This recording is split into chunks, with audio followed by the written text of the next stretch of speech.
Paano mo pipiliin kung alin sa puso mo at sa sarili mo ang mas mahalaga? Dear Ate Jo, ako si Mia, 28 years old. Lumaki akong simple lang ang buhay. Sa probinsya kung saan ang mga pangarap, kadalasan, hanggang panaginip lang. Pero Ate Jo, nakilala ko si Carlo. Galing sa mayamang pamilya, laging may planong malaki. At sa unang pagkakataon, naramdaman kong may nagmamahal sa akin ng totoo. Mahal niya ako, mahal ko rin siya. Pero may problema. Gusto ng pamilya niya na sumunod siya sa tradisyon, ikasal sa babae mula sa parehong antas ng buhay nila. Ate Jo, pinaglaban ako ni Carlo sa una. Sinabi niyang wala silang magagawa dahil mahal niya ako. Pero habang tumatagal, ramdam ko na nawawala na ang dating saya.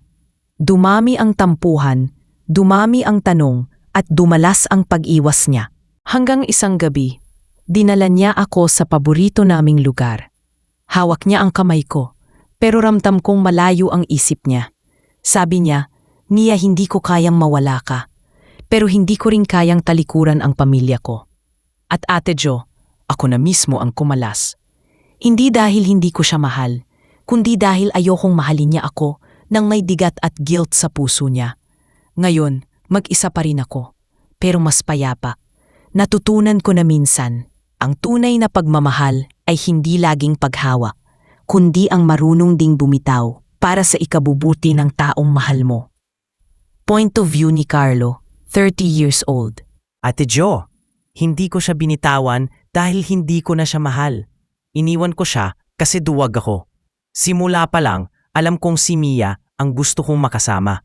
Hindi siya kagandahan sa paningin ng iba, pero sa akin, siya ang pinakamaganda. Simple, masayahin, at walang bahid ng kasinungalingan. Pero Ate Jo, lumaki ako sa pamilyang mahigpit sa tradisyon.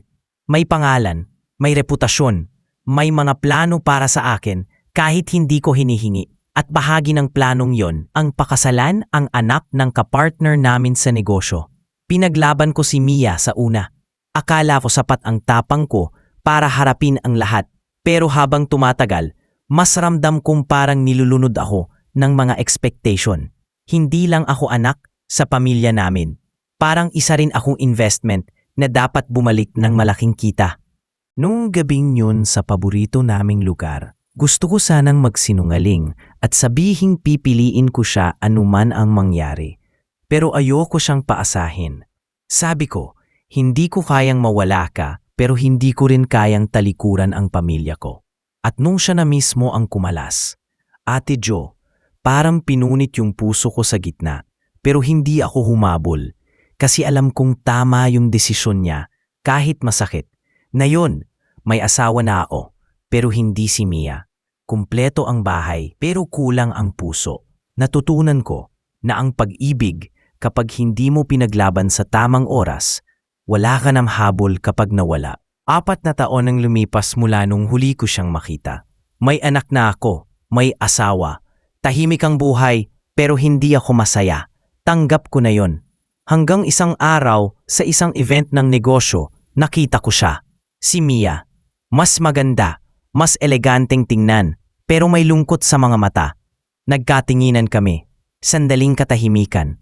Para bang lahat ng tao sa paligid naglaho. Lumapit ako, Mia. Napangiti siya pero hindi umabot sa mata yung ngiti. Carlo, ang tagal. Nag-usap kami sa gilid. Malayo sa lahat. Nalaman ko may asawa na rin siya. Pero malayo sa kanya dahil sa trabaho abroad. Sabi niya, alam mo, minsan naiisip ko kung pinili mo ako noon, iba siguro ang buhay natin. Ate Jo, hindi ko na alam kung anong dapat sabihin. Gusto ko sanang yakapin siya. Sabihin na mahal ko pa rin siya. Pero pareho kaming may pamilya. At sa mundong ginagalawan namin ngayon, ang pagmamahal namin, bawal na. Umalis siya nung gabing yon. Hindi na ako humabol. Ngayon alam ko na, may mga taong hindi mo malilimutan, pero kailangan mong bitawan. Hindi dahil ayaw mo, kundi dahil mahal mo sila ng sapat para huwag silang sirain. Ate Jo, minsan, mas mahirap pala yung makita ulit ang taong iniwasan mo, kaysa sa hindi mo na siya muling makita. Hindi ko alam kung bakit ako pumayag mag-attend sa event na yon. Pagod na ako sa paulit-ulit na cycle ng buhay ko. Trabaho, bahay, chat sa asawa kong nasa abroad.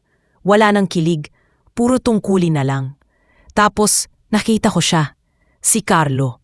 Yung lalaking iniwan ako noon kasi pinili niya ang desisyon ng pamilya niya kaysa sa akin. Nagkatinginan kami. At Ate Jo, sa totoo lang, kahit ilang taon na, ramdam ko pa rin yung kaba sa dibdib ko. Lumapit siya, tinawag ang pangalan ko. Para bang bumalik ako sa edad na 21 nung huli kaming masayang magkasama. Nag-usap kami sa sulok. Inamin niya na tahimik pero hindi masaya ang buhay niya.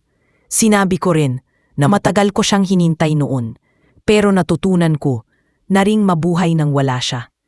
Pero nung sinabi ko yung linyang, kung pinili mo ako noon, alam kong pareho kaming nasaktan.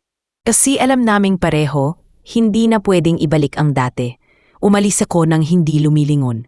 Kasi kung lilingon ako, baka hindi ko kayaning lumayo.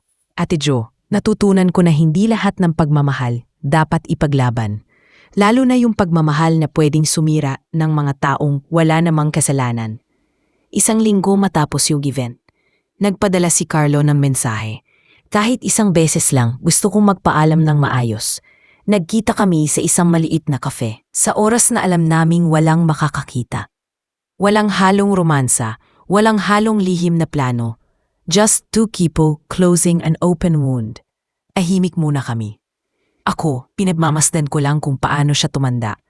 Mas maamo na ang mukha niya, pero parehong-pareho pa rin ang titig. Salamat sa lahat, Mia. Sabi niya, kung may ibang buhay, pipiliin kita. Ngumiti lang ako, kahit ramdam kong may luha na sa gilid ng mata ko. Kung may ibang buhay, sana wala nang pipigil sa atin. Sagot ko. Tumayo siya, iniabot ang kamay, hinawakan ko. Mainit pa rin, pamilyar pa rin, pero ngayong binitawan ko na, alam kong iyon na ang huling beses. Habang papalabas ako ng kafe, sinabi ko sa sarili ko, ito na yun, wala nang babalikan. Ate Jo, minsan, closure lang talaga ang kulang para makalaya ka. At minsan, yung pinakamasakit na goodbye, yun din pala ang pinakamagpapalaya sa'yo.